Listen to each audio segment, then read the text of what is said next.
नाशिक शहरातील गंजमाळ परिसरातल्या भीमवाडी झोपडपट्टी दिनांक 21 नोव्हेंबर रोजी सकाळी 9 वाजेच्या दरम्यान भीषण आग लागली आहे। या आगीत 20 ते 25 पत्र्याची घरे जळून खाक झाली आहे, तर अनेक घरांचे मोठ्या प्रमाणात नुकसान झाले। अथक प्रयत्नानंतर आगीवर नियंत्रण मिळवण्यात यश आले। सुदैवाने कोणतीही जीवित हानी यामध्ये झालेली नाहीये। गंजमाळ परिसरातील भीमवाडी झोपडपट्टीत सकाळी एका घराने अचानक पेट घेतला। आगीने क्षणात रौद्र रूप धारण केल्याने आजूबाजूची घरे देखील पेटली।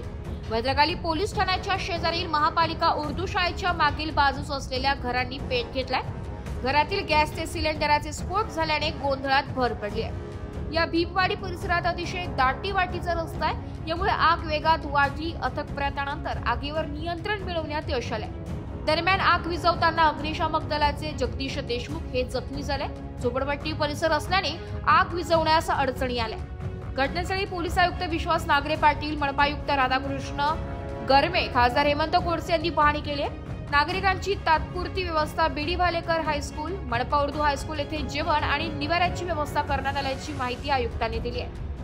तर या आगीत जवळपास 100 घरांचे नुकसान झाल्याचा प्राथमिक अंदाज आहे। तर ज्यांची घरे जळाली त्या पीडितांची तात्पुरता निवारा, राहण्याची तसेच जेवणाची व्यवस्थाही नाशिक महानगरपालिकेच्या मनपा शाळेत केली आहे। घटनेचा पंचनामा करून जिल्हाधिकारीशी बोलून पुढील मदतीसाठी निर्णय घेतला जाईल, अशी माहिती मनपा आयुक्त राधाकृष्ण गमे यांनी दिली आहे।